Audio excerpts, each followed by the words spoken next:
train going down to Baltimore, all right, and with my experience of the last train going down to Baltimore, I was a little girl, just 5 years of age, and my dad got tickets for all the family, for the six of us, my parents and siblings, that we'd go down to Baltimore.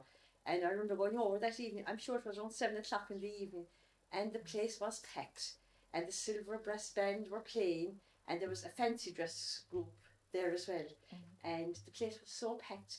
And the next thing, there was a fierce surge onto the train, and I got an awful fright. I was just so small, and there were these crowds, and I started crying, and I said I didn't want to go on it.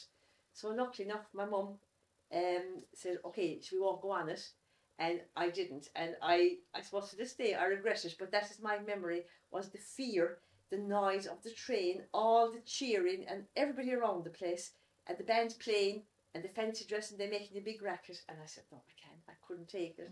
So that is my memory of the last train going down to Baltimore. Yeah. And I remember then that the train went down, I'm sure, and it came back up straight away again. It didn't stay in Baltimore at all. Because, anyway, and there was a lot of, people were taking relics and little souvenirs of the last train.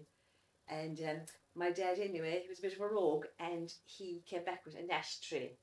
That was it was screwed on, and I don't know, he was able to unscrew it off the train anyway. So every car that we had after that, the ashtray was always put into the car. And I don't know where it got lost in situ, but I've still memories of that kind of a silver, kind of an ashtray, small one, that you attached to a wall, screwed it in, and you could empty it out then.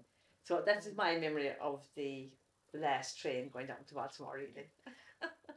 See, from Bridge Street, of course, it used to come through Bridge Street, and they used to close off, the bridge used to go down, and there was a bridge there, would say, where Baby Hannah's is now, and that just kind of, the train would go under that, and there were steps up to this bridge, kind of over the train, we'll say, and as children, we used to all scupper up there. We'd know the train was coming, and we'd go up on top, and the next thing then, we'd see the train coming from the station, and it would be chugging away through, and the next thing then we'd be covered in smoke or steam or whatever, and then it passed on, and that was it then again. But it was the excitement, I think it was the excitement and the smell and the noise that was so exciting, and then it would just drift away, and then we'd go back on playing, and we usually did it again. So yeah, they're my memories of the train, really. I don't remember. The other thing I remember is that my father had a hardware shop, and he used to have to go over for his deliveries. Everything was delivered by train at that stage, He used to be selling bits of furniture, and we had a hardware shop, and there was lots of stuff that he used to order, and it was always delivered by train. And he'd go over, and the customers might come in looking for something, and he'd say, I'm collected from the railway station, and he'd come back later on, whether it was there now or not. But anyway, that was my father's excuse. I was collected from the railway station.